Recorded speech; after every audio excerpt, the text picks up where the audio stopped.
జీవితంలో మామూలుగా అమ్మ పాత్ర గురించి కథలు, కవిత్వాలు, ఇంకా పుస్తకాలు ఎన్నెన్నో రాశారు. తెరపై మాత్రం అమ్మ పాత్రల్ని ఎంతమంది పోషించినా ఒకళ్ళిద్దరికి మాత్రం ఒక చాలా స్పష్టమైన విలక్షణమైన స్థానం దక్కింది. సాగర సంగమమే. వారిలో మనందరికీ ఇష్టమైన అమ్మ ఎవరు అంటే సిల్వర్ స్క్రీన్ లెజెండ్ శ్రీమతి డబ్బింగ్ జానకి గారు.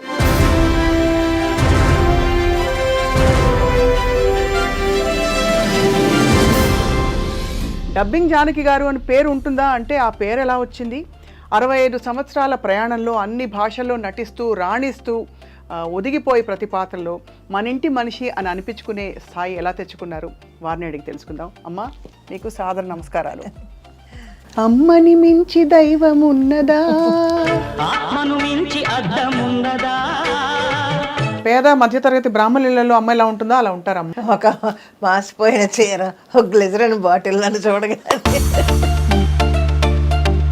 నాన్నగారు బుర్రకథలు చెప్పేవారు కొంత అని వినికిడి. నా జీవితంలో నాకు ఇష్టం లేని ఏదంటే 3, కానీ ఆ 3 నేను తప్పించుకోలేకపోయాను. అటువంటిది ఆ మిలిటరీ వాడే నా మొగుడు. మరి అయిష్టంగా సినిమాల్లోకి ఎలా వచ్చారు? బతకడం కోసం వచ్చాను అని చెప్పాలి. చెన్నై, నేను మా వారు ఇద్దరం చిన్న వయసులోనే, మాది లవ్ మ్యారేజ్. ఏం చూసి నచ్చారమ్మా? మహామహులు అందరూ సరసన నటించారు మీరు. అవును. నేను హీరోయిన్ అవ్వాలని కానీ, ఇంకా నేను టాప్ మంచి ఫీమేల్ ఓరియంటెడ్ పాత్రలో నటించాలని ఎప్పుడు లేదా అమ్మ మీకు? బతకడానికి కావలసిన డబ్బులు మనకు వస్తే చాలు. మీరు డబ్బింగ్ చెప్పిన క్యారెక్టర్స్ అందరూ ర్యాంప్ క్యారెక్టర్స్ ఎక్కువ చెప్పాను. జయమాలిని, జ్యోతిలక్ష్మి. నార్మల్ సహజ రూపానికి భిన్నంగా వచ్చిన క్యారెక్టర్స్ ఉన్నాయా? గయ్యాళి క్యారెక్టర్ అసలు నా దీనికి చాలా భిన్నమైన క్యారెక్టర్. మీ అక్క చెల్లెలు ఎంతమంది అమ్మా? 14 మంది. ఆ 14 మందిలో మీరు తప్పిపోయి ఉంటారు, అందుకే మీ వారు మీకు దొరకంగానే చక్కగా వెళ్ళిపోయారు. నిజంగానే కదా అమ్మ. ఒక మాట అంటాను, ఇది తప్పైతే క్షమించండి. మీలో నాకు ఎక్కడో బహుశా మీకు కావలసినట్టే జీవితం జరిగిందా లేదా? ఆయన చనిపోయిన 5వ రోజు నేను ఇక్కడ షూటింగ్కి వచ్చాను హైదరాబాద్. కష్టం వచ్చిందా కాసేపు అలా కూర్చొని కళ్ళు మూసుకొని కాసేపు ప్రేయర్ చేసుకుంటాను. అబార్షన్ అయ్యి మంచం మీద ఉన్నాను. బాత్రూమ్ నుంచి మంచం వరకు బ్లీడింగ్. ఏ మగాడు ఎవడ చేస్తాడు? ఎప్పుడైనా బద్దకించి అలా పడుకుంటే చెళ్ళుని పాదం మీద ఇలా కొడతాడు. మీకు పునర్జన్మ ఉంటుందో లేదో నాకు తెలియదు, కానీ తప్పకుండా మళ్ళీ అంటూ ఎక్కడో మీరు సార్ కలుసుకుంటారు తప్పకుండా.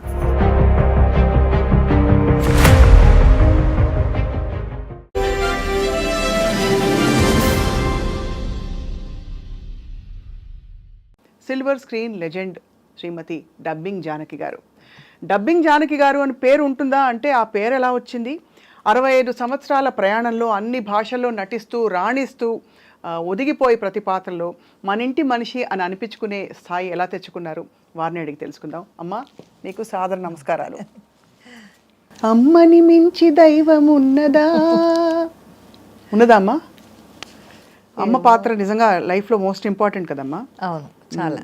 మీ అమ్మగారి గురించి చెప్పండి అమ్మ ఫస్ట్. సాధారణ గృహిణి. మా అమ్మగారి గురించి చెప్పాలంటే చాలా మామూలు గృహిణి, కష్టజీవి.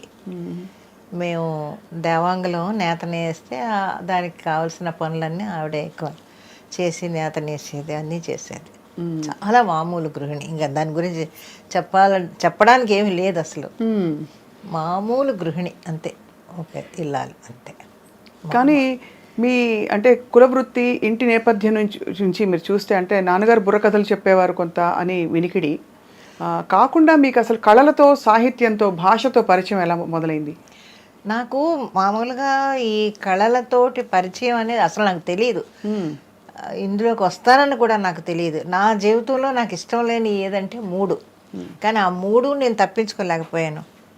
1 సినిమాల్లో వేషాలు వేయడం, 2 మిలిటరీ వాడిని పెళ్లి చేసుకోవడం,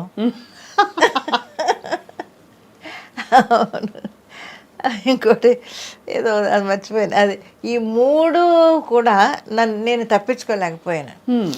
ఎందుకో తెలియదు మొదటి నుంచి సినిమాల్లో యాక్ట్ చేయాలంటే, అంటే అప్పట్లో ఆంధ్రాలో మామూలుగా ఈ పల్లెటూళ్ళలో రకరకాలుగా మాట్లాడుతుంటారు కదా. అవును, సినిమా వాళ్ళంటే ఒక ఆ, చిన్న చూపు ఆ రోజుల నుంచే చీఫ్గా మాట్లాడడం ఎక్కువ అలవాటు మన వాళ్ళకి.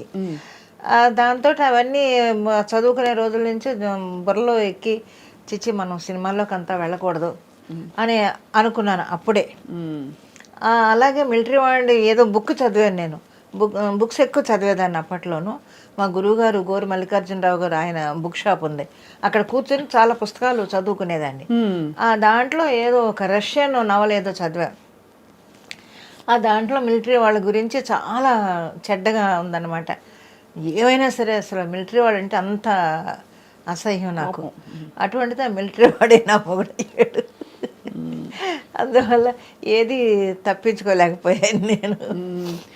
కానీ 5వ ఏట నుంచి మీరు నాటికలు వేసేవారు కదమ్మా? 5వ ఏట కాదు కానీ 4th స్టాండర్డ్ చదివేటప్పటి నుంచి నాటకాలు. మా గురువుగారు, అదే ఆయన గోరు మల్లికార్జునరావు గారు, ఒకరోజు మా ఇంటికి వచ్చి ఒక బుక్ ఇచ్చి చదవమన్నారు. సరే ఏదో పాఠం చదివినట్టు గడగడ చదివేశా. చదివేస్తే పక్కన ఇంకొక ఆయన ఉంటే, వీళ్ళు ఇలాగే చదువుతారయ్యా, మనం ప్రాక్టీస్ ఇవ్వాలి వీళ్ళకి అని అన్నారు.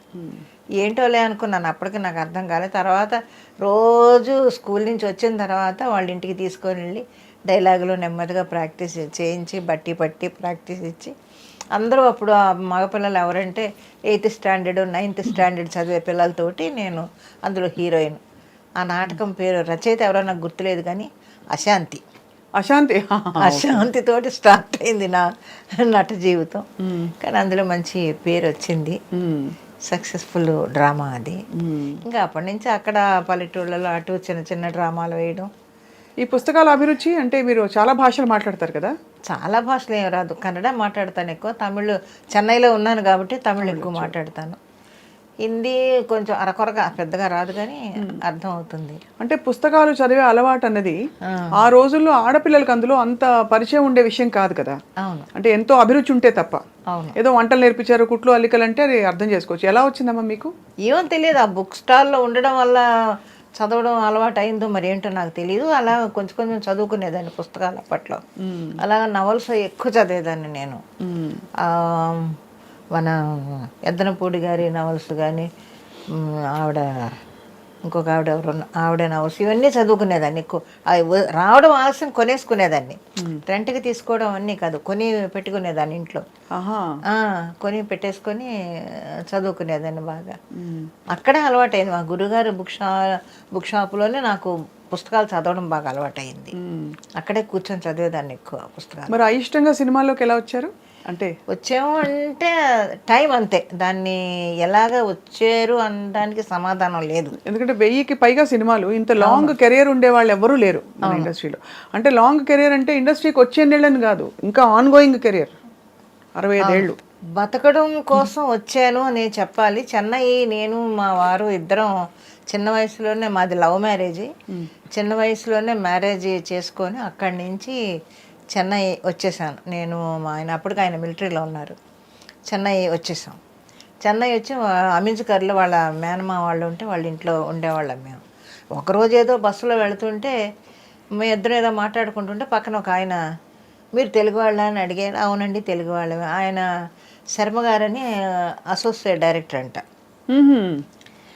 మీరు వేస్తారా అంటే, మా ఆవిడ డ్రామాలు అవి వేస్తూ ఉంటారని మా ఆయన చెప్పారు. అయితే రేపు ఏవిఎం స్టూడియోకి రండి అని చెప్పి ఏవిఎం స్టూడియోకి తీసుకొని వెళ్ళి మేకప్ అది వేయించి ఫోటోలు అవి తీసి అందులో భూ కైలాసు దాంట్లో వేషం వేస్తానన్నమాట నేను అప్పుడు. అది అలాగా బతకడం కోసం ఇది నేను ఒక జాబులాగా తీసుకున్నాను తప్ప ఇందులో పైకి రావాలనో లేకపోతే ఏదో చేయాలనో మాత్రం నాకు కాదు. ఇది ఒక జాబ్ అంతే, నేను ఉద్యోగం చేస్తున్నాను అనుకుని వచ్చారు అంతే. అదే నా కుటుంబాన్ని పోషించుకోవాలి, నాకు డబ్బులు కావాలి, ఎవరిని మా వాళ్ళ మీద ఆధారపడకూడదు. నేను కానీ మా ఆయన కానీ ఎవరో, మీ ఇద్దరం ఉన్నాం, మాకు పిల్లలు, మా సంసారం అంతే. వేరు కులాలు కదమ్మా మీ ఇద్దరు? అవును, ఆయన క్రిస్టియను, నేను హిందూ. అది ఇంట్లో వాళ్ళు ఆమోదించక మీరిద్దరు అవును జీవితం మీరు జీవితానికి మీ మీద నమ్మకం కలిగించుకోవాల్సిన పరిస్థితులు ఆ రోజు. అవును, మరి ఎలా అమ్మా హార్మోని వాయించేవారట కదా? అవును, ఒక డ్రామాకి వచ్చి హార్మోని వాయించడానికి వచ్చారు. ఏం చూసి నచ్చారమ్మా? ఏం చెప్తాం, మీరు ఇప్పుడే ఇంత చక్కగా ఉన్నారంటే అప్పుడు మంచి చాలా అందంగా ఉండి ఉంటారు. ఇప్పుడే ఇంత బాగున్నారు. అది కాదు, ఒక చిన్న ఇన్సిడెంట్ చెప్తాను. మా మనవరాలు, మా పెద్ద మనవరాలు లవ్ మ్యారేజ్. ఆ అబ్బాయి వచ్చాడు మా ఇంటికి. ఆ అబ్బాయి ఇది చాలా బాగుంటుంది, మన జ్యోతిక ఎలాగ ఉంటుంది కొంచెం నా మనవరాలు, మంచి పుష్టిగా కళ్ళు గిళ్ళు బాగుంటాయి, అందంగా ఉంటుంది అది. ఈ అబ్బాయి చూస్తే క్రిస్టియన్, కొంచెం చదువుకున్నాడు కానీ బాగా చదువుకున్నాడు, ఎంబీఏ చదివాడు, ఏదో చేస్తున్నాడు, కొంచెం రంగు తక్కువ, కొంచెం ఇదిగా ఉన్నాడు. ఇద్దరు చూసి ఆ అబ్బాయి మా ఇంటికి వచ్చి మా వాళ్ళందరితోటి మాట్లాడి వెళ్ళిపోయిన తర్వాత ఎలా ఉన్నాడు నాని అని అడిగింది. నాకు నచ్చలేదమ్మా అన్నాను. మా మనవరాలు అడిగితే నచ్చలేదన్న. అంటే వెంటనే నా చిన్న మనవరాలు అంత ఉంది అప్పుడు, నా చేయి పట్టుకొని గబగబా లాక్కొని వెళ్ళింది వాళ్ళ తాతను నేను ఉన్న ఫోటో దగ్గరికి. నువ్వు తాతను ఎందుకు చేసుకున్నావు నాని? తాత ఎలా ఉన్నాడు, నువ్వెలా ఉన్నావు? ఇలా అలా ఉండిపోయాను కాసేపు. నేను ఆ క్వశ్చన్ అది వేస్తుందని నేను అనుకోలేదు. ఆ ఫోటో దగ్గరికి తీసుకెళ్ళి, నువ్వెందుకు నాని తాతను చేసుకున్నావు? తాత నల్లగా లేడా, నువ్వు తెల్లగా లేవా, నువ్వెందుకు చేసుకున్నావు? ఏ అక్క చేసుకుంటే తప్పేంటి అని అడిగింది నన్ను. అబ్బో. ఓకే ఓకే అమ్మ, ఇష్టమైనప్పుడు మనం ఏం చేస్తాం, హ్యాపీగా ఉన్నారు ఇప్పుడు వాళ్ళు. కానీ ధైర్యవంతమైన డెసిషన్ ఆ రోజుల్లో. అవును, మీరు అంత అవును, అంత కులాంతర వివాహం, మతాంతర వివాహం కూడా కదా ఆ విధంగా చేసుకుని. అంటే కానీ ఏంటమ్మా మీకు ఆ నమ్మకం అంత ఏమనాలి, ఇంకొక విధమైన ఏమో తెలియదు ఎందుకు వచ్చిందో ఆ ధైర్యం అది. మరి వచ్చేసాను అంతే. ఆయన చేయబట్టుకొని చెన్నై వచ్చేసాను అంతే. మిలిటరీలో ఉండేవారు కదా సార్? అవును, మిలిటరీలో. ఏం చేసేవారమ్మా మిలిటరీలో? ఏమో తెలియదు, మిలిటరీలో ఉండేవారు. ఏదో చిన్న యాక్సిడెంట్ జరిగింది, అప్పుడు ఈ బ్యాక్ ఏదో దెబ్బ తగిలింది, కొంచెం రోజులు సెలవులకి ఇంట్లోనే ఉండేవారు. మళ్ళీ సంవత్సరానికి ఒకసారి తీసుకొని వెళ్ళేవాళ్ళు. సంవత్సరానికి ఒకసారి వెళ్ళి 3 months అక్కడ ఉండేవారు. చైనా వార్ టైంలో అక్కడే ఉన్నాడు ఆయన. అమ్మో, అప్పుడు గుండె పీకేసి ఉంటుంది మీకు. చైనా వార్ టైంలో మిలిటరీలో ఉన్నాడు ఆయన. ఆ తర్వాత మళ్ళీ రావటం అలాగన్నమాట. ఇంకా తర్వాత ఇంకా ఇబ్బంది అయిపోతుంది పిల్లలతోటి. ఆయన మిలిటరీకి వెళ్ళి ఇక్కడ ఈ పిల్లల్ని, చిన్నపిల్లలు, వీళ్ళని ఏం చేయాలో తెలియక మా అత్తగారు వచ్చి తోడుగా ఉండేవారు. ఆవిడకి మరి ఇంట్లో ఇల్లు సంసారం వదిలిపెట్టి రావాలంటే ఆవిడ కష్టం. ఇంకప్పుడు ఏం చేయాలని మిలిటరీ నుంచి ఆయన్ని రప్పించాలంటే పుండ్రేకాక్షయ్య గారిని అడిగా. పుండ్రేకాక్షయ్య గారిని అడిగితే ఆయన ఒక డాక్టర్ని పిలిపించి ఒక సర్టిఫికేట్, మిలిటరీకి అన్ఫిట్ అని ఒక సర్టిఫికేట్ పుట్టించి వాళ్ళకి పంపించి మొత్తానికి వాళ్ళు రిలీవ్ చేసేసారు. ఇంకా అప్పటి నుంచి మ్యూజిక్, హార్మోని అవన్నీ చేసి. బాగా పాడతారమ్మా? మీరు పాడతారుగా? లేదు, నేను అప్పట్లో పాడేదాన్ని కానీ ఇప్పుడు అసలు పాడలేదు. అప్పుడు స్టేజ్ మీద చచ్చినట్టు పాడాలి, మన ఓన్ వాయిస్తోనే పాడాలి. అప్పుడు పద్యాలు పాడినప్పుడు? అవును, డ్రామాలు అన్నీ కూడా మనం పాడాల్సిందే, ప్లేబ్యాక్ అంతా లేదు అప్పుడు. నాకు ప్లేబ్యాక్ అనేది ఎప్పుడంటే పద్మనాభం గారి నాటకాలు, నాగభూషణం గారి రక్త కన్నీరు నాటకాలు, పద్మనాభం గారి శాంతినివాసం నాటకాలు అప్పుడే తెలుసు నాకు. ఓహో, ప్లేబ్యాక్ పాడతారు కోసం అనుకొని. అంతవరకు తెలియదు నాకు అసలు. మహామహులు అందరూ సరసన నటించారు మీరు? అవును, నటించారు అందరూ. అంటే 1000 సినిమాల పైన మీ అన్ని భాషల్లో అంత దిగ్గజాలతో నటించి మీకంటూ మీరు ఎప్పుడూ ఒక ఆశయం పెట్టుకోలేదా, నేను ఈ క్యారెక్టర్స్ ఆర్టిస్ట్గా కాదు, నేను హీరోయిన్ అవ్వాలని కానీ, ఇంకా నేను టాప్ మంచి ఫీమేల్ ఓరియంటెడ్ పాత్రలో నటించాలని ఎప్పుడు లేదా అమ్మ మీకు? లేదు, అదే చెప్తున్నాను కదా, నా మెంటాలిటీ ఎలా ఉంటుందంటే బ్రతకాలి, బతకడానికి కావలసిన డబ్బులు మనకు వస్తే చాలు, అంతే. అంతకు మించి నేను ఎప్పుడూ ఆశపడలేదు. ఈ రోజుకి నాకు ఆశ లేదు. ఇప్పుడు నా తోటి వచ్చిన వాళ్ళందరూ కూడా టాపులో ఉన్నా కూడా వాళ్ళని చూసి బాధపడ్డము, అసూయపడ్డము అనేది అసలు నాకు రానే రాదు. ఓకే, బాగున్నారు అంతవరకు అదే అనుకుంటాను నేను. నాకు కావాల్సింది 10 రూపాయలు వచ్చినప్పుడు 10 రూపాయలు నా కుటుంబానికి పెట్టుకున్నాను, 100 రూపాయలు వచ్చినా 100 రూపాయలు ఖర్చు పెట్టుకున్నాను, 1000 రూపాయలు వచ్చినా ఖర్చు పెట్టుకున్నాను. నేను తిని ఇంకా మా అత్తగారు వాళ్ళకి హెల్ప్ చేయడం ఇవన్నీ చేసేదాన్ని. అంటే అది విధి వింతే ఏమనాలో తెలియదు కానీ మీకు వచ్చిన పాత్రలు కూడా కొంచెం పేద మధ్యతరగతి అలాంటి, ఇన్ఫ్యాక్ట్ అనకూడదు కానీ పేద మధ్యతరగతి బ్రాహ్మణ ఇళ్లలో అమ్మాయి ఎలా ఉంటుందో అలా ఉంటారు అమ్మ అంటారు.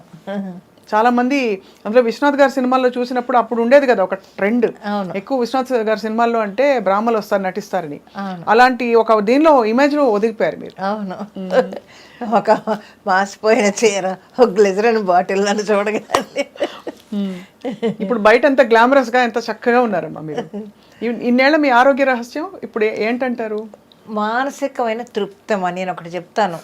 అదే ముందు నుంచి నేను చెప్పేది ఏంటంటే, మనకి తృప్తి వచ్చిన దాంట్లో, ఉన్న దాంట్లో హ్యాపీగా ఫ్యామిలీని మెయింటైన్ చేసుకోవడం, అతి ఆశలకు పోకుండా మనకున్నదా మన పరిధిలోనే మనం జీవించడం, అదొక్కటే నేను అనుకుంటా.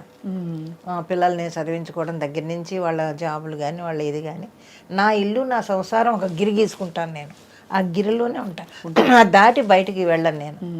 షూటింగ్ అయిపోయిందా, ఇంటికి వచ్చానా, నా ఇల్లు నా సంసారం, పొద్దున్నే వంట చేసి అక్కడ పెట్టేసి వెళ్ళిపోయేదాన్ని. అవును, మీరే కదా వంట. అవును, అలా చేసుకొని వచ్చి ఆ తృప్తి అనేది మనిషికి ఉంటే ఎప్పుడూ హెల్తీగా ఉంటారు.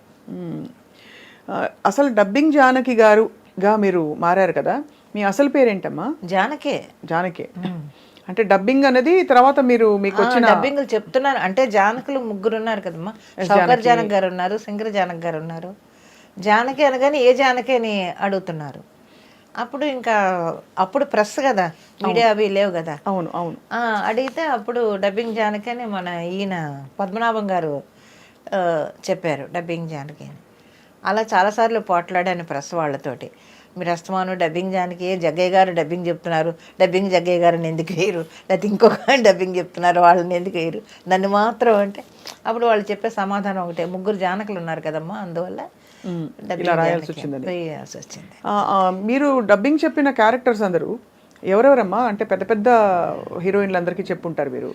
శ్రీప్రియకి చెప్పాను ఎక్కువ, శ్రీప్రియ. వ్యాంప్ క్యారెక్టర్స్ ఎక్కువ చెప్పాను, జయమాలిని, జ్యోతిలక్ష్మి, వీళ్ళందరికీ బాగా చెప్పాను.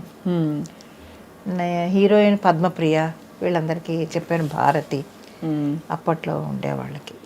ఏమన్నా ఇబ్బంది పడ్డారా? మీరు అయిష్టంగా ఇండస్ట్రీకి వచ్చారు, మీరు అందంగా ఉంటారు, పొందిగ్గా చక్కగా మీరు అడ్జస్ట్ అయ్యి అలా వెళ్ళిపోతున్న టైంలో మిమ్మల్ని ఇబ్బంది పెట్టిన సందర్భాలు ఉండుంటాయి కదా ఇండస్ట్రీలో ఎవరు? నేను ఒకటే చెప్తానమ్మా, మనం ఉండే పద్ధతిలో ఉంటే ఎవ్వరు మన దగ్గరికి రారు, మన జోలికి రారు. అది నేను ఒకటే, అదే ఒకటే నా. అంటే మరి ఇబ్బందులు పడుతున్న వాళ్ళందరూ పద్ధతిగా ఉండలేక నాకు తెలిసి తెలియక వాళ్ళు ఎలా తెలుస్తుంది చెప్పండి. నా వరకు చెప్పాలంటే, నేను ఉండేది ఇప్పుడు ఇంట్లోంచి బయలుదేరి వెళ్ళానా, షూటింగ్కి వెళ్ళాను, వేషం వేసుకున్నాను, ప్యాకప్ చెప్పారు, వాళ్ళు మళ్ళీ తీసుకొచ్చి నా కారులో కూడా వెళ్ళాను, వాళ్ళ బండిలోనే వచ్చి ఇంట్లో దిగుతాను, అంతవరకే. ఇంకా బయట ఏం జరుగుతుందని ఎక్కువ మాట్లాడను, ఎక్స్ట్రాలు మాట్లాడను, ఎవరితోటి ఎక్కువ మాట్లాడను, నా పద్ధతిలో నేను ఉంటాను.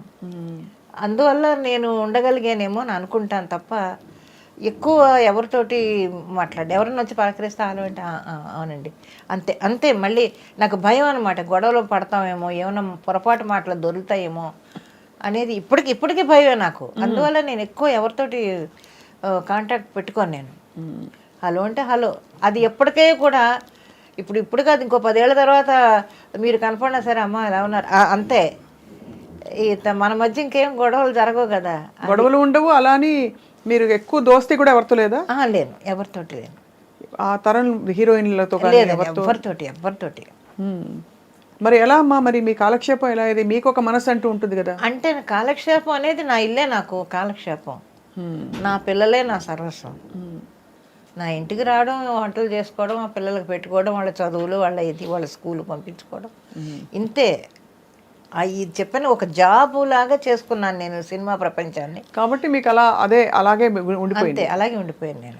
మరి మీ వారు మీ పాత్రలు చూసి హర్షించేవారా, నవ్వేవారా, సంతోషించేవారా? ఆయన సంతోషించేవారు, ఎప్పుడూ కూడా సపోర్ట్గా ఉండేవాడు. ఇంట్లో కూడా నాకు హెల్ప్ చేస్తూనే ఉండేవారు ఆయన.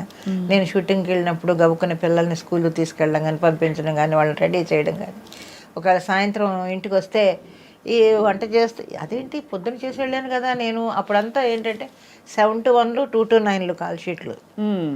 7కి తెల్లవారుజాము 4 గంటలకి వెళ్ళిపోవడం, అలాగా. ఈ ఉండేనా కదా అంటే, పాపమే వాళ్ళు వచ్చారే ఇద్దరు, ఆకలి అన్నారు, ఉన్నది పెట్టేశాను, మనమే కదా రా ఈ చారాన్ని వేసుకొని తిందాం అనేవాడు. అలాంటివన్నీ చేసేవాడు ఆయన. చాలా గొప్ప విశేషం. అంటే అలాంటి జీవిత భాగస్వామి ఆ తరంలో దొరకడం అన్నది.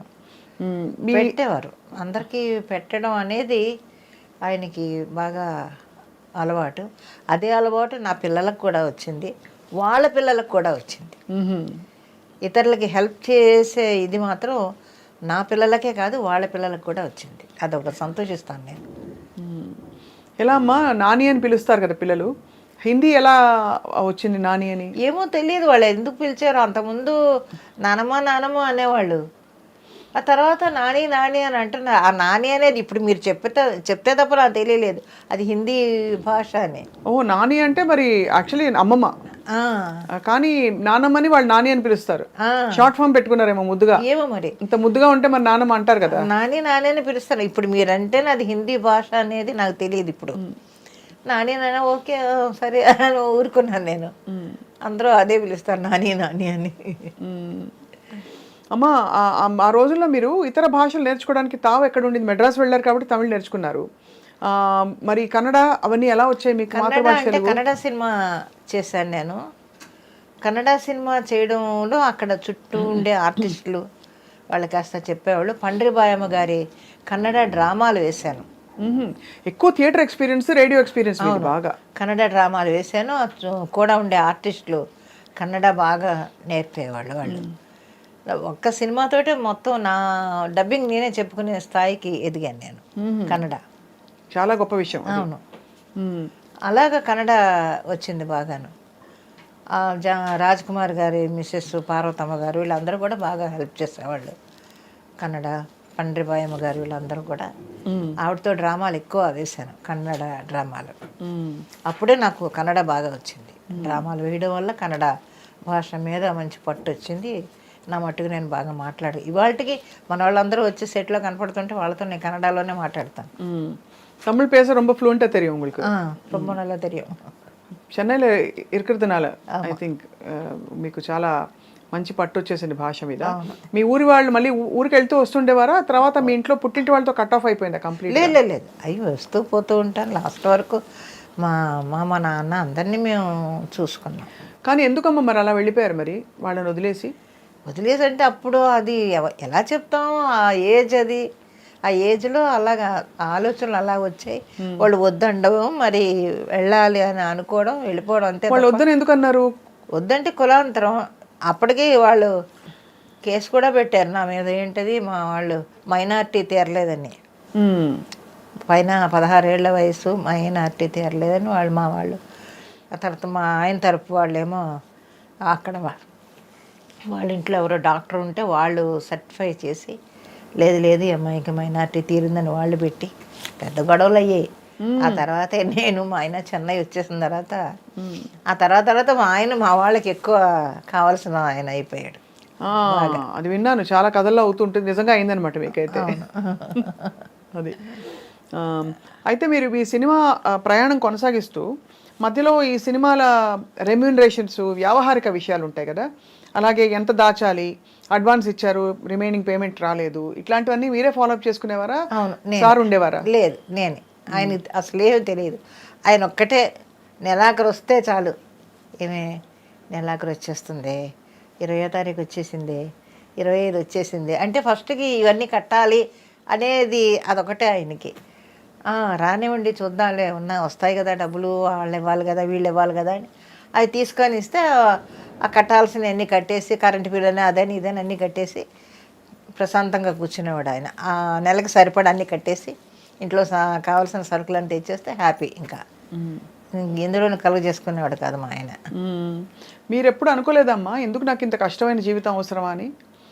అనుకోలేదు, అది కష్టం అని నేను అనుకోలేదు ఎప్పుడూను. ఎంత జాబ్ అయితే మాత్రం ఇల్లు మొత్తం ఇప్పుడు ఆడపిల్లలకి సహజంగా ఉంటాయి కదమ్మా. ఇప్పుడు ఈ తరమైనా ఆ తరమైనా భర్త రావాలి, ఏంటి ఇంటికి తీసుకొచ్చి కొత్త చీర మల్లెపూలు ఇవ్వాలి, మంచిగా సినిమాకి తీసుకెళ్ళాలి, ఏంటి నేను ఇంటి పట్టు నుండి అన్నీ చూసుకోవాలి. మీరు ఇంటికి వెళ్ళి బయటకు వెళ్ళి పొద్దున్నే కాల్ షీట్లు పని చేయడాలు, ఎండలో నలిగిపోవడాలు, ఇవన్నీ బాధ అనిపించలే?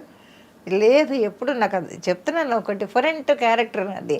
అసలు ఆలోచన ఎప్పుడు నాకు రాలేదు ఇంతవరకు. ఇప్పుడు మీరు చెప్తుంటే ఓహో ఇవన్నీ వచ్చాయేమో, నాకు అసలు ఆలోచన కూడా రాలేదు. ఎంతసేపు చెప్తున్నాను కదా, నా ఇల్లు, నా సంసారం, నా పిల్లలు, బయటికి వెళ్ళి డబ్బింగ్ చెప్పుకోవడం, గ్రూప్ డాన్సులు చేశాను, డబ్బింగ్లు చెప్పుకున్నాను. గ్రూప్ డాన్సులు చేస్తారా? గ్రూప్ డాన్సులు కూడా చేశాను. ఏమేమి డాన్స్ అమ్మా? సాంగ్స్, సినిమాల్లో గ్రూప్ డాన్సులు. ఈ గ్రూప్లు అన్నీ చేస్తుంటారు కదా, హీరో హీరోయిన్ చేస్తే వెనకాల గ్రూప్ డాన్సర్స్. మీకు డాన్స్ నేర్చుకున్నారు అయితే అంతకుముందు? చిన్న సత్యం గారి దగ్గర నేర్చుకున్నాను నేను. ఓ, సత్యం గారి దగ్గర. ఓహో, దుర్గాదేవి గారు తెలుసా మీకు అక్కడ? తెలుసు. క్లాసులు చెప్పే దుర్గాదేవి, పాడే దుర్గాదేవి గారు. నాకు తెలుసు. ఆవిడ మా పెద్దమ్మ, సొంత పెద్దమ్మ. అమ్మ, మీకు చాలా మంది ఉన్నారు చెన్నైలో. చెన్నై మా మా వాళ్ళందరూ ఉన్నారు. అదే క్లాసులు అంటే అక్కడ సత్యం గారి సీనియర్ డిసైపుల్ ఆవిడ. మీరు అక్కడ నేర్చుకున్నారమ్మా అయితే? సత్యం గారు వచ్చి ఒక డ్రామాకి మా ఇంటికి వచ్చి సాంగ్ కంపోజ్ చేసి వెళ్ళేవారు ఆయన. చెప్పుకుంటే ఇది చిన్న సత్యం గారు అది ఒక చిన్న హట్టు. నేను మా ఆయన అప్పుడు ఇంకా మాకు పిల్లలు కలగలేదు.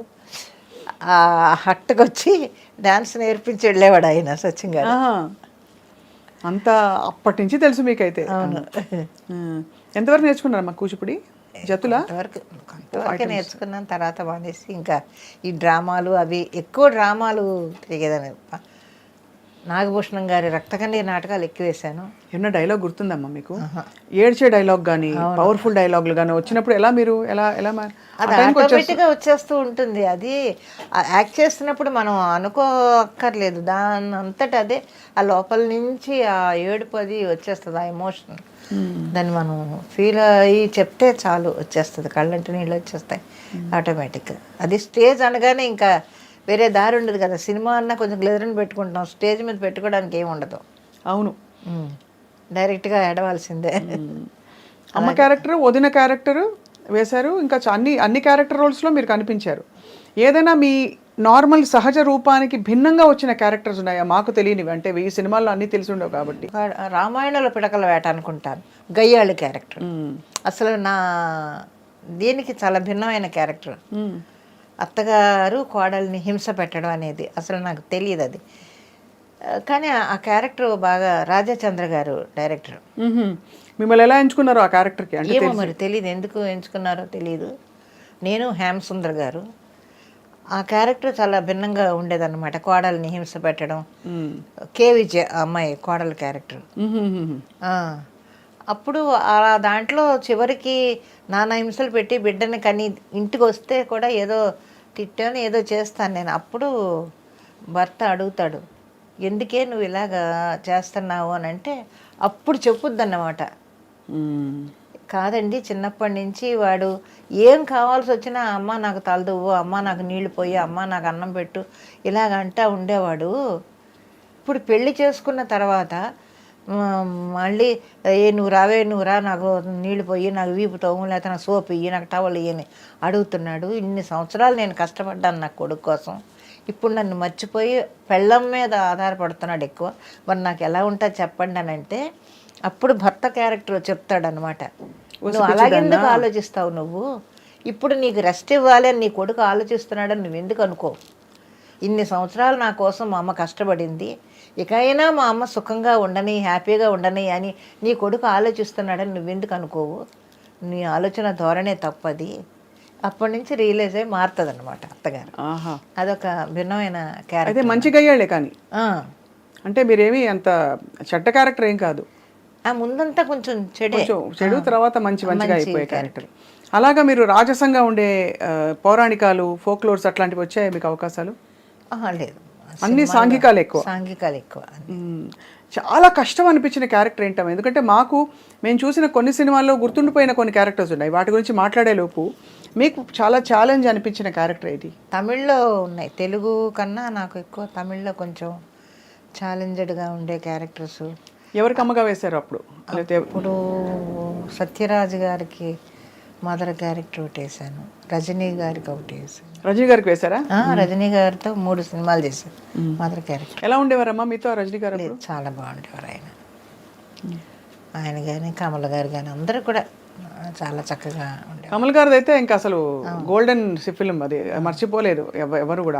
ఆ సీన్ అలా ఇప్పటికీ వంటింటి సీన్, ఆ సీన్ ఎలా జరిగినప్పుడు. అది విశ్వనాథ్ గారితో ఎన్ని సినిమాలు వర్క్ చేశారు మీరు? ఒక 18 సినిమాలు చేశారు. 18 సినిమాలు. అది మరి న్యాచురలీ అందుకనే అంత ఒక కైండ్ ఆఫ్ ఫిల్మ్స్లో మిమ్మల్ని చూసి అలవాటైంది. సో కానీ సాగర సంగమంలో మాత్రం అది గోల్డెన్ ఇది. మీ దగ్గు కానీ మీ నేత చీర కప్పుకున్న తీరు అంతా ఎంత సహజంగా ఉంది.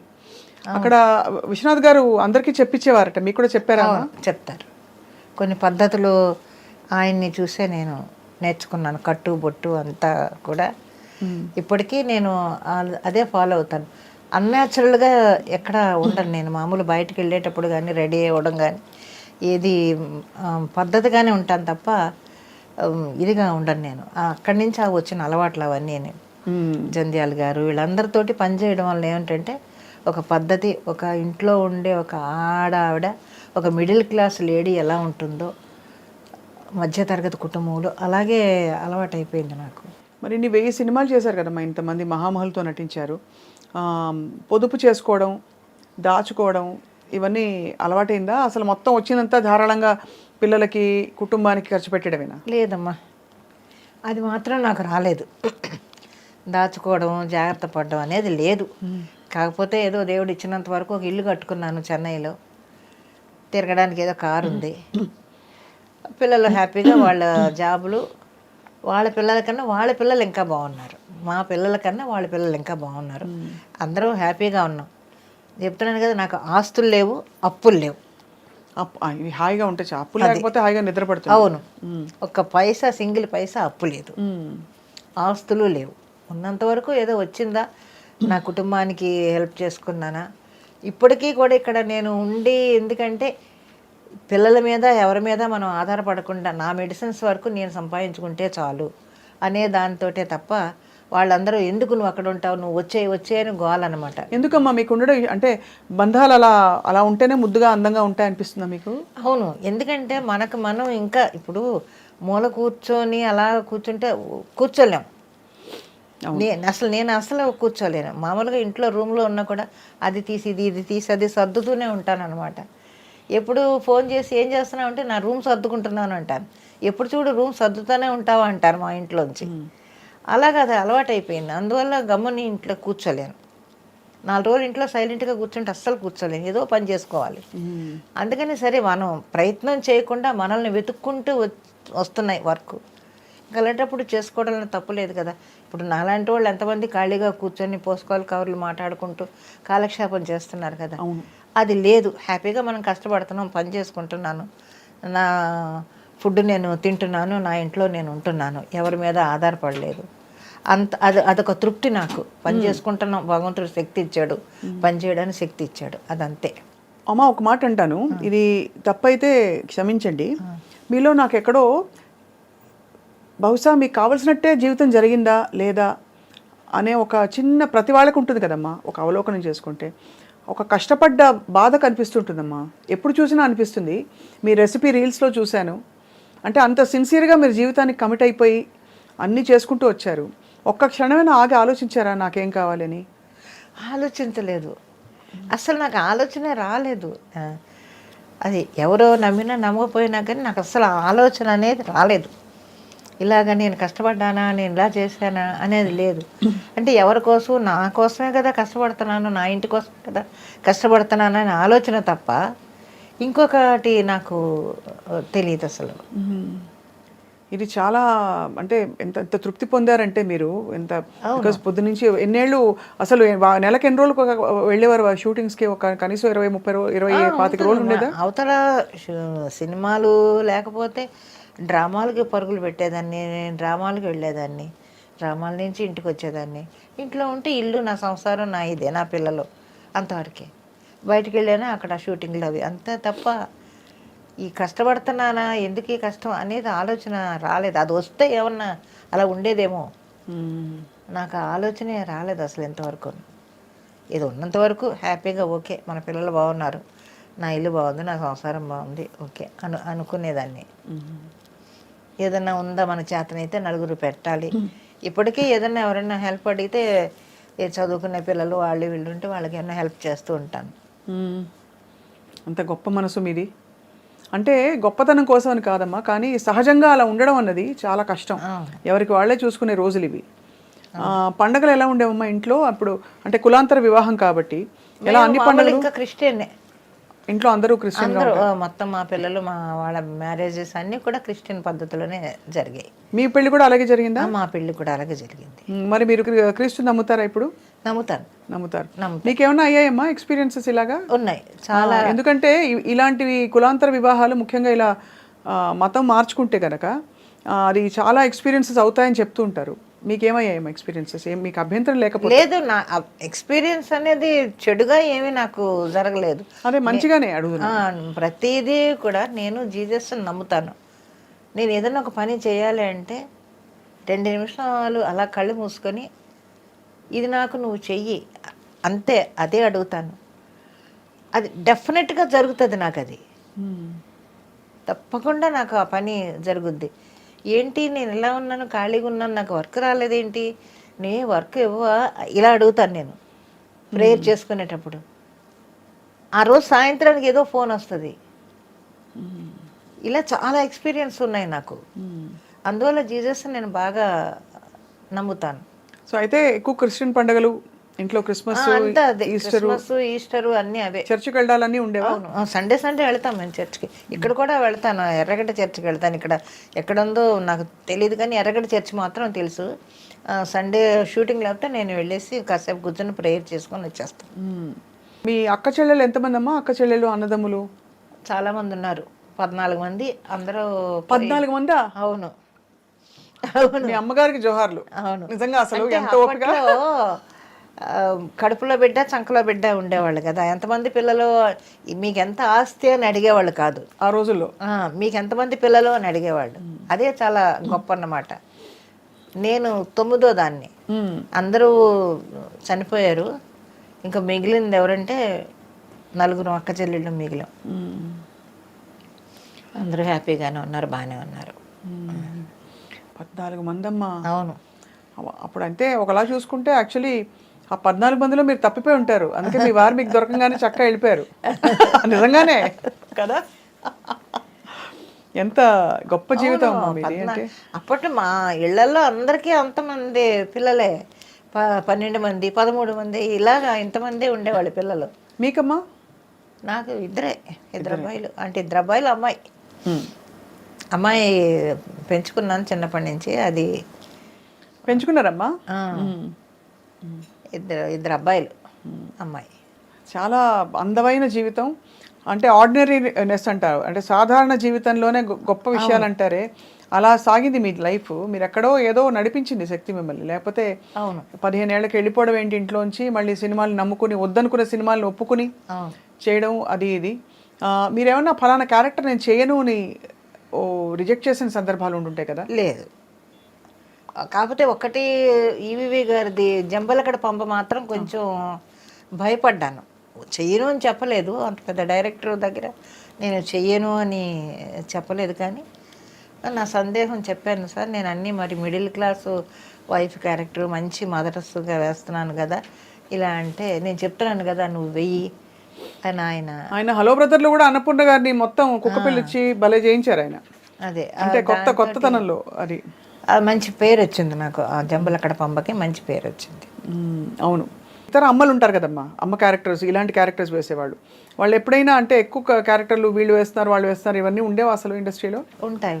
అదే చెప్తున్నాను, నా మెంటాలిటీ ఎలా ఉంటుందంటే ఇంకొకళ్ళని చూసి బాధపడ్డము, ఇంకొకళ్ళని చూసి అసూయపడ్డము అనేది అసలు చిన్నప్పటి నుంచి లేదు నాకు. అది అసలు ఆలోచన కూడా నాకు రాదు. నా దగ్గర ఎంత ఉంది, నా సంసారం ఎంత ఉంది, అంతవరకే తప్ప అయ్యో నన్ను దాటి ఆవిడ వెళ్ళిపోతుంది, పెద్ద పెద్ద వేషాలు వేసుకుంటుంది అన్న ఆలోచన నాకు అసలు ఎప్పుడు రానే రాదు. ఆ థాట్ అసలు ఎప్పుడు నా బ్రెయిన్కి రాదు. అసలు నేను ఆలోచించను. నేను ఈరోజు గడిచిపోయింది, ఈరోజు గడిచింది, రేపటి గురించి భగవంతుడా నువ్వే ఉన్నావు అనుకుంటాను, అంతే. అంటే ఎక్కువ గడవడం గడవకపోవడం దగ్గరే ఉండిపోయింది మీ ఆలోచన. అంతే అంతే. ఇల్లు గడవాలి, అంతే, బాధ్యతలు తీరాలి, అంతవరకే, అంతే. అంతకు మించి ఏం ఆలోచించలేదు ఎప్పుడు కూడా. కోరికలు అసలు ఇల్లు కొనుక్కుందామనో, కార్లు కొనుక్కుందామనో, స్థలాలు అలా స్థలాలే కొనుక్కోవాలని ఆలోచన ఉండుంటే అసలు చెన్నైలో సగం చెన్నై కొనుక్కుని ఉండేదాన్ని నేను. అంత డబ్బులు వచ్చాయమ్మా? బాగా సంపాదించారు. అవును, అలాగ ఉండేదాన్ని. అప్పుడంతా తక్కువే కదా. నాకు తెలిసి కిలో మాంసం 2 రూపాయలు. మరి అప్పుడు కూడా తినడానికి తిండి లేక మా పెద్దబాబు పుట్టిన తర్వాత అవస్థలో పడుతుంటే మా ఆయన ఫ్రెండు జోసఫ్ అని, ఆయన డ్రైవరు, కారు డ్రైవరు, ఆ, లలిత శివజ్యోతి కంపెనీలో. వాళ్ళిద్దరూ పరిచయం అయ్యి, ఎక్కడ అంటే మాది రామచంద్రపురం, మాది పెద్దాపురం అని. అయ్యో మనం ఒకటేనా. అప్పటి నుంచి వాళ్ళిద్దరు కలిసి సినిమాలకు వెళ్ళడం అలాగ ఉండి అతను ఆ బేటా తీసుకొచ్చి ఇచ్చేవాడు అన్నమాట. అప్పుడు ఎంత, ₹2 ఎంతో బేటా అనుకుంటాను డ్రైవర్కి. వాళ్ళ లలిత శివజ్యోతి కంపెనీలో బేటా తీసుకొని నేను బిడ్డని కానీ ఇంట్లో ఉన్నాను, ఆకలి, డబ్బులు లేవు, నేను వర్క్కి వెళ్ళలేను. అటువంటి పరిస్థితుల్లో వచ్చి ఆ రూపాయన్నర ఇచ్చేవాడు అతను. ₹10 తను పెట్టుకొని మిగతా డబ్బులు ఇచ్చేవాడు అనమాట. ఇస్తే మా ఆయన వెళ్ళి ఆ బియ్యం, పప్పులు, ఉప్పులు అన్నీ తెచ్చి అప్పుడు వండుకునేవాళ్ళు. ఆ దాంట్లోనే అప్పుడు మాంసం ఎంత, ₹2 కిలో, ఒక పావు కిలో మాంసం తెచ్చుకొని, కైమా తెచ్చుకొని అలాగా తిన్నాం. అలా ఎన్ని రోజులు అతను చూశాడు మా ఆయన ఫ్రెండ్ జోసఫ్. ఎంత పెద్ద విషయం అమ్మా. మరి ఆయన తర్వాత అంటే మళ్ళీ మీరు తిరిగి ఆయన చూసుకోవాల్సిన పరిస్థితి చాలా సార్లు వాళ్ళు. తర్వాత ఇక్కడ ఆవిడేమో దీంట్లో పనిచేసేది, కళ్యాణి హాస్పిటల్లో వర్క్ చేసేవారు ఆవిడ నర్సుగాను. తర్వాత పిల్లలు తీసుకొని వాళ్ళు రామచంద్రపురం వెళ్ళిపోయారు, మొత్తం ఫ్యామిలీ చెన్నై నుంచి షిఫ్ట్ అయ్యి. ఆ తర్వాత ఆయన పోయిన తర్వాత ఎప్పుడైనా ఆవిడ, మేము వెళ్ళినప్పుడు మాత్రం రామచంద్రపురం వెళ్ళి వాళ్ళని చూసి వాళ్ళ ఇంట్లో ఉండే వచ్చేవాళ్ళం అందరం. కానీ చాలా ఆశ్చర్యం ఏంటంటే అమ్మా, మీరు అంత సినిమాలు ఉండి కూడా చేతిలో పెద్దబాబు పుట్టినప్పుడు అప్పటికి సినిమాలు ఎక్కువ ఎక్కువ లేవు కాబట్టి మీకు ఆర్థిక ఇబ్బందులు. అవును. తర్వాత ఏం లేవుగా ఇబ్బందులు? ఇబ్బందులు ఉన్నాయి, ఇబ్బందులు లేవనుక మేము పడిన కష్టాలు ఎవరు పడి ఉంటారు అసలు. ఉదాహరణకి ఆయన అంటే ఆర్థికంగానే, ఎందుకంటే ఇంట్లో వాళ్ళని అడగకూడదు, మా కాళ్ళ మీద మేము నిలబడాలి, మేము బతకాలి, మాకు ఇదే. దాంతో మరి ఎక్కడ ఏవిఎం స్టూడియో, ఎక్కడ అమ్యూజికర్, ఎలా వెళ్తారు? 10 పైసలు బస్సు టికెట్ లేదు మా దగ్గర. ఆయన నేను కబుర్లు చెప్పుకుంటూ జాలీగా నడుచుకుంటూ వెళ్ళిపోయేవాళ్ళం, అంతంత దూరాలు నడుచుకొని. ఎన్ని కిలోమీటర్లు బాబు. మరి అలాగా లైఫ్ చాలా చేసాం, చాలా కష్టాలు పడ్డాం. కష్టాలు అంటే అసలు అంతా ఇంత కష్టాలు కాదు మేము పడిన కష్టాలు. నేను మా ఆయన ఇద్దరం. అప్పుడు ఈ పరిషత్తులకి ప్రైజులు, వెండి కప్పులు ఇచ్చేవాళ్ళు. ఆ కప్పులు అమ్మేసుకొని, మెళ్ళో సూత్రాలు అమ్మేసుకొని పడ్డాం. నానా అంత కష్టాలు పడలేదు మేము. ఏ రోజు కుంగిపోలేదు అయితే? లేదు, ఎప్పుడు బాధపడలేదు. కానీ ఏదో వర్క్ వస్తుంది, చేసుకుంటున్నాం, దాంతోనే గడుస్తుంది. వచ్చినప్పుడు కాసేపు అలా కూర్చొని సరేలే రేపు ఏదో జరుగుతుందిలే అని అనుకోవడం, అంతే. కానీ దాదాపు భారం, బాధ్యత అంతా మీ మీదే పడింది కదా? నా మీదే పడింది. అది కూడా అంటే ఒక విధంగా చూస్తే ఆయన ఇల్లు చూసుకున్నారు, అంటే కొంతవరకు పిల్లల్ని చూసుకోవడం మీరు లేనప్పుడు అది. కానీ పిల్లల్ని చదివించి తీర్చిదిద్ది వాళ్ళ పిల్లలు ఇంకా బాగుండేలా చూసారంటే అది మీరు చాలా గొప్ప విషయం కదమ్మా. సో అయితే మరి తర్వాత మళ్ళీ ఫ్యామిలీస్ని ఎప్పుడు కలిసారు ఫస్ట్ మీరు పిల్లలు పుట్టేశాక? అప్పుడే మా పెద్దబాబు కడుపున పడిన తర్వాతే మా వాళ్ళు తీసుకొని వెళ్ళి, డెలివరీ మా ఇంట్లోనే జరిగింది. మా పెద్దబాబు డెలివరీ మా ఇంట్లోనే జరిగింది, పుట్టింట్లోనే జరిగింది. ఏమిటో మానవ సంబంధాలు, జీవితం ఇవన్నీ చూస్తే అంటే అర్థం కాదమ్మా అవి. మీరు చూసిన జీవితంలో ఏం అర్థం చేసుకున్నారు చెప్పండి అమ్మా. ఏంటి లైఫ్ అర్థం ఏంటి, మీనింగ్ ఏమిటంటే? ఏదో వచ్చాము, జరిగింది, అలాగ ఇన్ని సంవత్సరాలు గడిపేసాము, ఇంకా ఈ ఆఖరి క్షణాల్లో అందరూ హ్యాపీగానే ఉన్నాం కదా అని అనుకుంటాను అంతే. ఇప్పుడు దేవుడు దయ వల్ల ఇంతవరకు హ్యాపీగా మనం నడిపించాడు. ఇంతకన్నా లేని వాళ్ళు, మనకన్నా హీనమైన స్థితిలో ఉన్నవాళ్ళు ఎంతోమంది ఉన్నారు. వాళ్ళందరికన్నా మనం బెటర్గానే ఉన్నాం అనుకుంటాను నేను ఇప్పుడు. కానీ పోలికి వచ్చినప్పుడు అలా రాదు కదా. మనతో పాటు ఇతర సినిమా యాక్టర్లు ఎవరైతే ఉన్నారో, మనం వాళ్ళ ఇండస్ట్రీకి ఒకసారి వచ్చాం, వాళ్ళు చూడు ఎంత కట్టేసుకుని ఎంత ఎదిగిపోయారు, పెద్ద పెద్ద రోల్స్ చేస్తున్నారు. నాకు రాలేదనే పోలికే వస్తుంది చాలా మందికి. అవును, మీకు రాలేదు. నాకు అది రాదు, అస్సలు రాదు.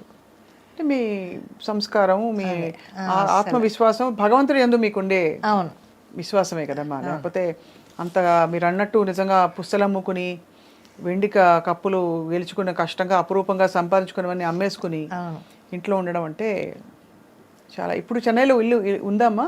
ఇల్లు ఉంది.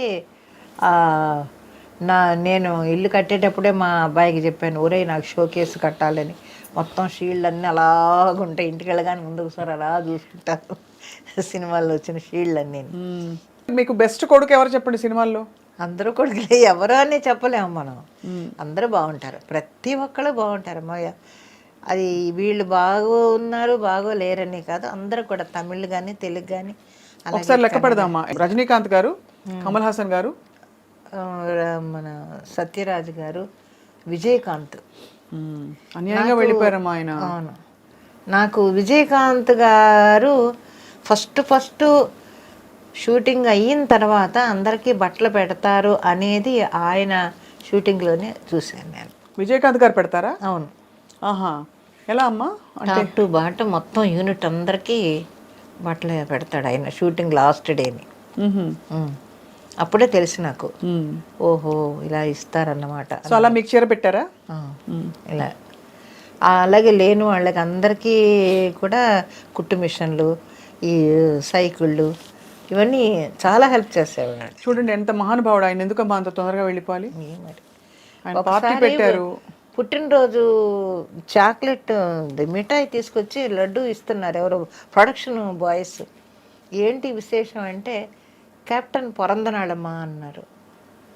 ఏంటంటే అదే విజయకాంత్ గారి పుట్టినరోజు అమ్మా ఈరోజు, మేము ఇలా ఉన్నామంటే ఆయనే కదమ్మా మాకు ఇగో ఈ పోర్డు ఇవన్నీ ఇచ్చారు, ఈ బళ్ళు ఇచ్చారు, ఇవన్నీ ఇచ్చారు, ఈ వ్యాన్లు ఇవన్నీ, మరి మేము ఉన్నామంటే ఆయనే కదా మా కారణం అని అన్నాడు. అలాంటి హెల్ప్లు ఆయన చాలా చేశారు.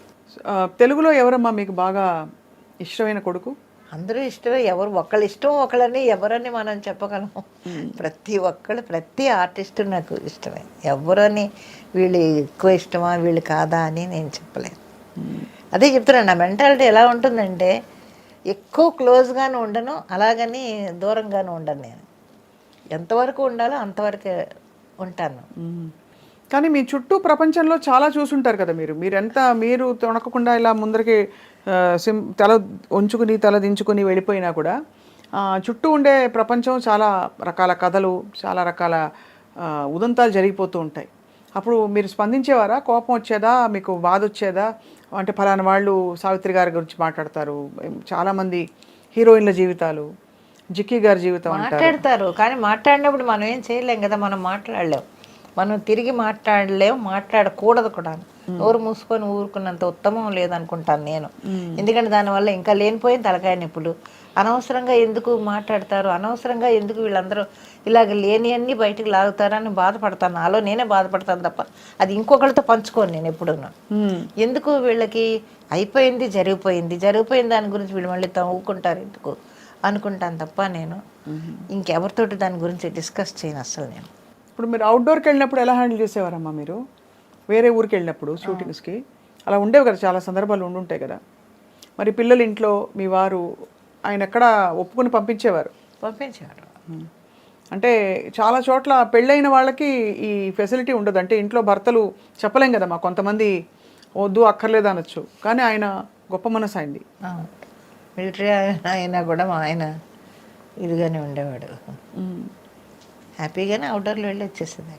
కాకపోతే నాకు వచ్చిన కంపెనీలు అన్నీ మంచి మంచి కంపెనీలు, విశ్వనాథ్ గారి కంపెనీ కానీ, జంధ్యాల గారు కానీ, ఇలాంటి కంపెనీల వల్ల ఏమవుతుందంటే ఒక డిసిప్లిన్ ఉంటుంది. అవుట్డోర్ వెళ్ళినా కూడా వర్క్ చేసుకున్నామా, వచ్చామా, మళ్ళీ రూమ్లోకి వెళ్ళామా, అంతవరకే.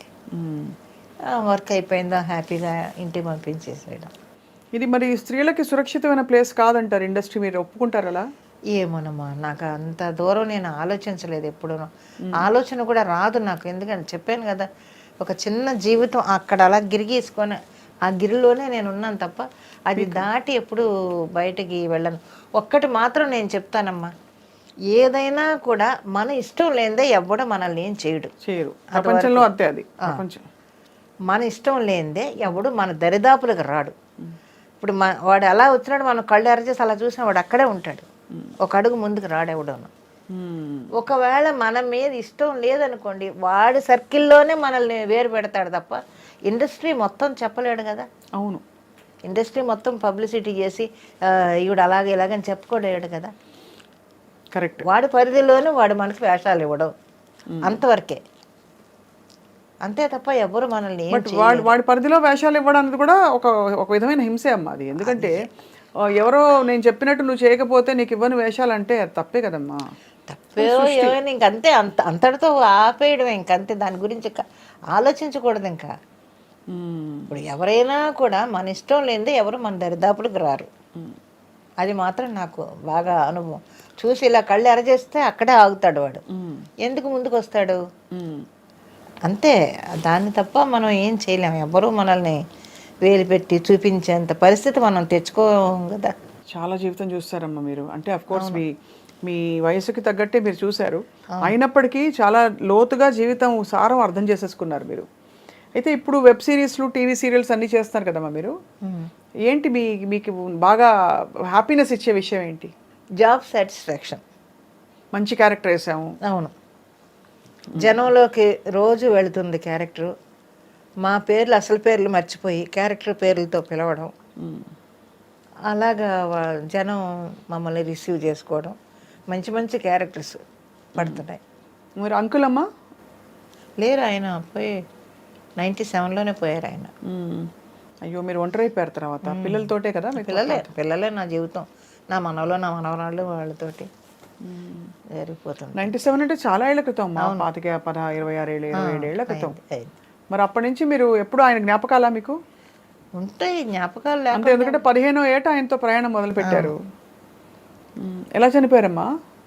ఇది షుగరు చనిపోయారు. చాలా బాధాకరం, కష్టం మీకు. తర్వాత ఎలా అమ్మా, ఎలా మిమ్మల్ని మీరు సంభాళించుకుని ఇంకా జీవితంలో కొత్త? మీరు నమ్మరు, ఆయన చనిపోయిన 5వ రోజున నేను ఇక్కడ షూటింగ్కి వచ్చాను హైదరాబాద్కి. వర్క్ ఇది చేయలేం కదా, మోహన్ బాబు గారి సినిమాకి 5వ రోజున. వర్కే కదా, వర్క్ సఫర్ చేయలేం మనం. మనకు బాధ ఉందని చెప్పి వర్క్ సఫర్ చేయలేం కదా. అవతల ఇంతమంది కాంబినేషన్.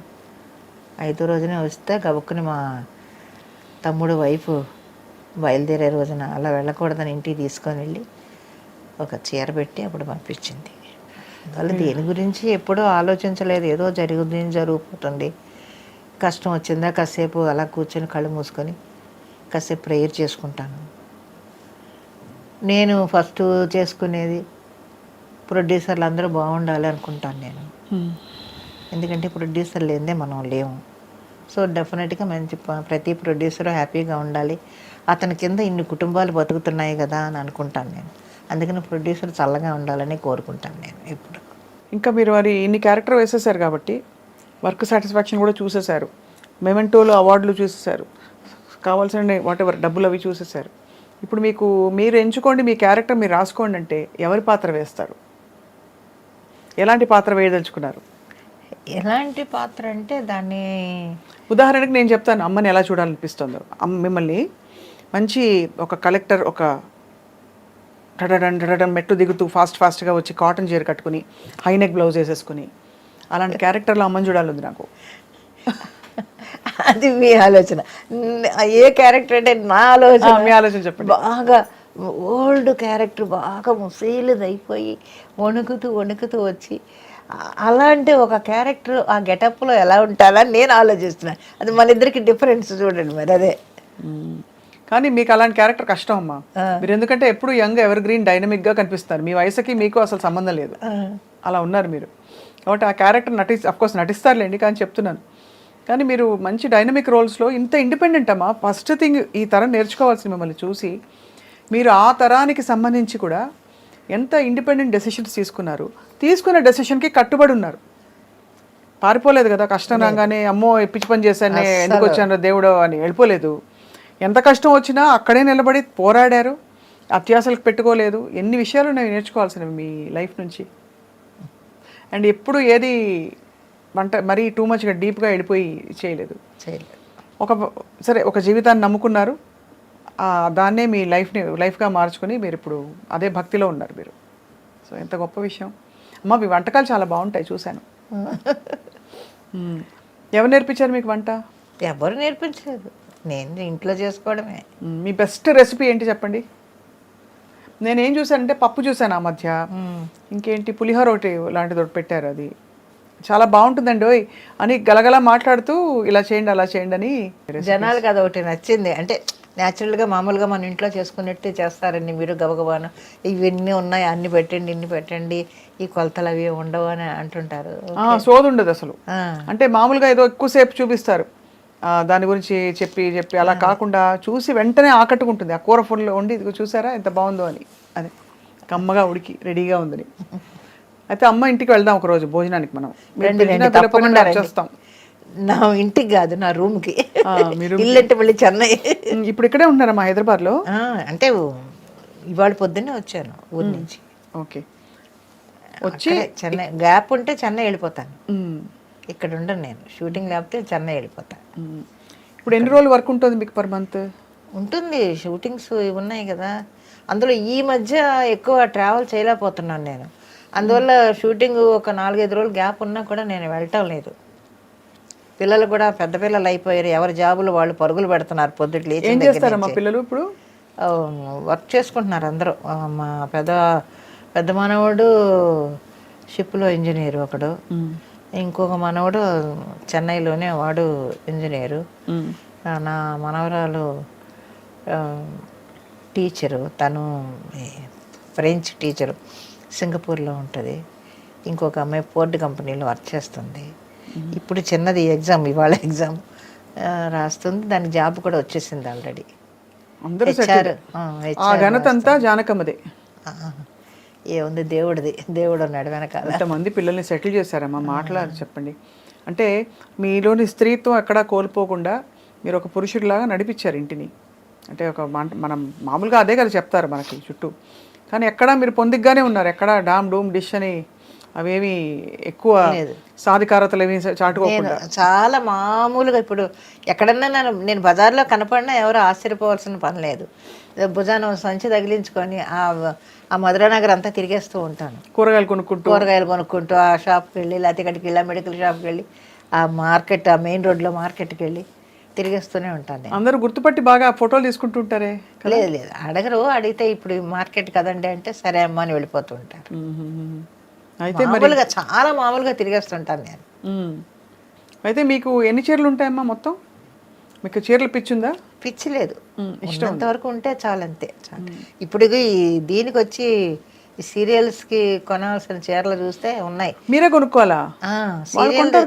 లేదు, సినిమాలు అయితే వాళ్ళు కొంటారు, సీరియల్ వరకు మనమే కొనుక్కోవాలి చీరలు. అవి ఉన్నాయి ఒక 4-5 బ్యాగులు, పెద్ద పెద్ద బ్యాగులకి చీరలు. ఎంత నల్లి ఇవేనా? ఎక్కువ నేను చెన్నైలోనే కొంటాను. రంగాచారి, తులసి సిల్క్స్, ఇంకా ఉన్నాయి అవే కదా షాపులు. పాండి బజార్ నిండా బోల్డ్ షాపులు. ఇప్పుడు అన్ని రకరకాల వెరైటీలు వచ్చాయి చీరలు. సో అయితే అలా హ్యాపీగా జానకమ్మ మనవల సంతోషాన్ని చూస్తూ మీరు ఒంటరిగా ఉంటారా అయితే ఇంట్లో? అమ్మా మీరే మిమ్మల్ని చూసుకుంటారా? నేనే. మరి మధ్యలో దగ్గో జలుబో ఏమన్నా వస్తే? దేవుడు ఉన్నాడు. అంతేనా? అంతే. ఏదైనా హెల్త్ ప్రాబ్లం వస్తే చెన్నై వెళ్ళిపోతాను. ఇక్కడ డాక్టర్ దగ్గరికి వెళ్ళినా.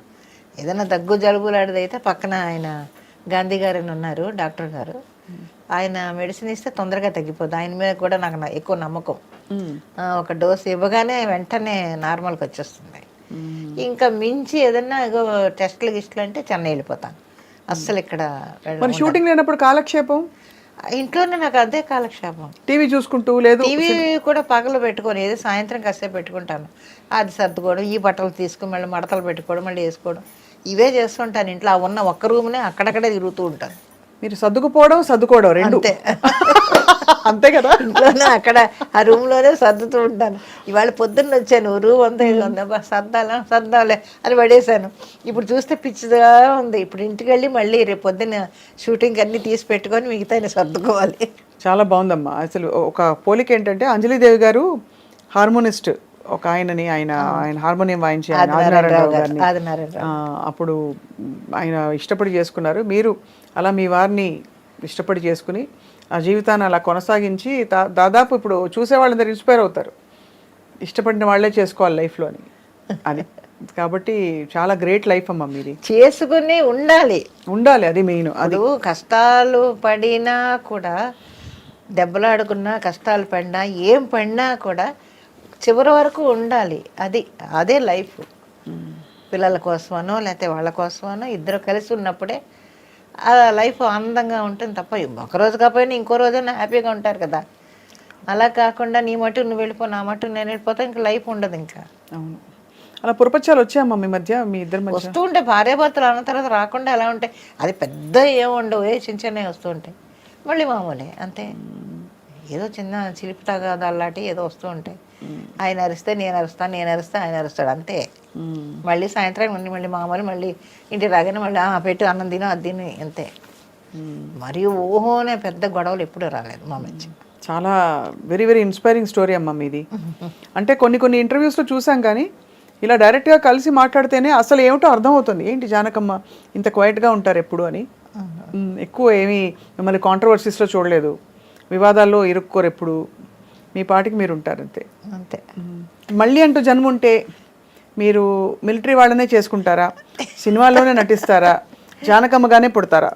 ఏమో మనం ఏం చెప్తామమ్మా, మీ కోరిక ఏమో నాకు అసలు కోరిక. 7 జన్మలు అంటారు కదమ్మా, మీ వారిని మళ్ళీ మీరు పెళ్లి చేసుకుంటారా? ఇది సూటిగా చెప్పండి. కానీ ఒకటి అది మాత్రం నిజం, ఆయన ఎప్పుడూ కూడా భర్త అనేవాడు ఎంత ప్రేమించేవాడో ఆ ప్రేమను పొందిన వాళ్ళకే తెలుసు డెఫినెట్గా. అది మాత్రం నిజం. మా ఆయన నన్ను చాలా ప్రేమగా చూసేవాడు. అంటే ఏంటి ఫర్ ఎగ్జాంపుల్? అంటే రాగానే మీకు అలా అని కాదు, ప్రేమ అనేది దాన్ని ఎలాగా చెప్పాలి అనేది తెలీదు. చాలా ప్రేమగా, అది వర్ణించలేనంత ప్రేమ, అది చెప్పగలం అంటే అనిపించిన దాన్ని. కాబట్టి అబార్షన్ అయ్యి మంచం మీద ఉన్నాను, వచ్చి ఇలాగా బాత్రూమ్కి వెళ్ళి మళ్ళీ ఆ మంచం మీదకి వెళ్ళేటప్పటికి బాత్రూమ్ నుంచి మంచం వరకు బ్లీడింగ్ బ్లీడింగ్ బ్లీడింగ్ బ్లీడింగ్.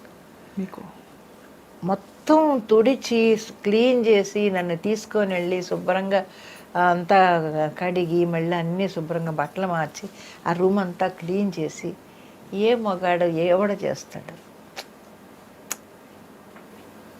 అలా. అవన్నీ మరి కళ్ళతో చూసినప్పుడు మనకి ఏమనిపిస్తూ ఉంటుంది కదా, అవన్నీ చేసేవాడు.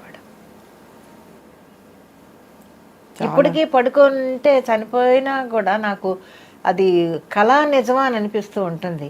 ఎప్పుడైనా బద్దకించి అలా పడుకుంటే చెళ్ళుని పాదం మీద ఇలా కొడతాడు, ఏ షూటింగ్ ఉందే ఇంకా పడుకున్నావేంటి అంటాడు. ఆ వాయిస్ నాకు వినిపిస్తూ ఉంటుంది ఇప్పటికి స్టిల్.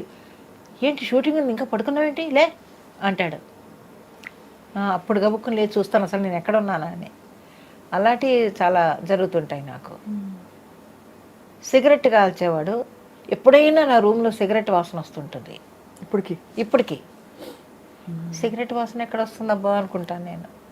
ఓహో నువ్వు ఇక్కడే ఉన్నావు, ఇలాగే మాట్లాడతాను, ఏంటి నువ్వు ఇక్కడే ఉన్నావా నువ్వు అంటుంటాను నేను. అలాంటి ఇన్సిడెంట్స్ కొన్ని జరుగుతూ ఉంటాయి. అవును, అలాంటివన్నీ చేసేవాడు. జీవితంలో చాలా ఇదిగా ఉండేవాడు ఆయన. మా ఆయన ఎవరికన్నా పెట్టడంలో కానీ మనకి లేకపోయినా ఇతరులకి పెట్టేవాడు. అవన్నీ చేసి ఆ గుణం ఎలా వస్తుందో మరి పెట్టేవాడు, అందరికీ పెట్టేవాడు. మనం వండుకుందాం లేవే, మనం తిందాం లేవే, పాపమే వాళ్ళు వచ్చారే అన్నం పెట్టేద్దామే అనేవాడు. వెరీ వెరీ ఇన్స్పైరింగ్ అమ్మా. అటువంటివన్నీ చేసేవాడు ఆయన. ఇంటికి వస్తే 2-3 కప్పులు కనిపించేవి కాదు, వెండి కప్పులు. ఏమయ్యాయి అంటే పాపమే నా ఫ్రెండ్ వాళ్ళ ఆవిడ హాస్పిటల్లో ఉంది, డెలివరీ టైము, డబ్బులు లేవన్నాడు, నిన్ను అడగడానికి నువ్వు కూడా లేవు కదా, షూటింగ్కి వెళ్ళిపోయావు కదా, అందుకని ఏం చేయాలో తోచలేదు నాకు, ఆ కప్పులు తీసి తాకట్టు పెట్టి ఇచ్చేసాను అనేవాడు. ఇలా ఇటువంటివన్నీ చేసేవాడు. అప్పుడంటే వెండి ఇచ్చేవాళ్ళు, ఇప్పుడు వెండి కాదు చెక్క మొక్కలు ఇస్తున్నారు. అంతే కదా, కరెక్ట్. అమ్మా ఇంతకీ సార్ పేరు? జాన్ బాబు. వాళ్ళ వైపు చుట్టాలందరూ ఎక్కడ ఉన్నారమ్మా ఇప్పుడు? చాలామంది పోయారు, ఎవరు లేరు. వాళ్ళ మగ నాన్న ఎవరు లేరు. పెద్దాపురమే, ఆయనది పెద్దాపురమే, మా ఊరు పెద్దాపురమే, ఇద్దరిది ఒకటే ఊరు. తప్పకుండా. అయితే మీరిద్దరూ అంటే మరి మీకు పునర్జన్మ ఉంటుందో లేదో నాకు తెలియదు కానీ తప్పకుండా మళ్ళీ అంటూ ఎక్కడో మీరు సార్ కలుసుకుంటారు తప్పకుండా. మేము ఇంత మీరు చెప్పిన మీ ఆత్మ ఎంత నిజాయితీగా ఓపెన్గా చెప్పిందో ఖచ్చితంగా అలాగే అనిపిస్తుందమ్మా. మీరు నమ్ముకుని వచ్చినందుకు ఆయన నిభాయించారు, మీరు నిలబడ్డారు. అవును. మిమ్మల్ని మాత్రం మేము ఎప్పుడు తెర మీద అలా చూస్తూ ఉండాలి, ఇలాగే కళకళలాడుతూ ఉండాలి మీరు ఎప్పుడు. ఈసారి మేము భోజనానికి వచ్చినప్పుడు మీ రెసిపీలు అవి మరిన్ని తీసుకుని తప్పకుండా రండి. నా రూము, ఇల్లు కాదు అది, రూము వాటెవర్, మీరు ఎక్కడ ఉంటే అదే ఇల్లు, అదే అదే అదే మీ. కాబట్టి ఈసారి మేము వస్తాం. మీ షీల్డ్స్ అన్నీ కూడా చెన్నై వచ్చినప్పుడు ఒకసారి అన్ని ఫోటోలు తీసుకుంటాం మేము జ్ఞాపకంగా. జానకమ్మ గారు, డబ్బింగ్ జానకి గారు, మీకు సాదరంగా నమస్కారాలు. Thank you so much.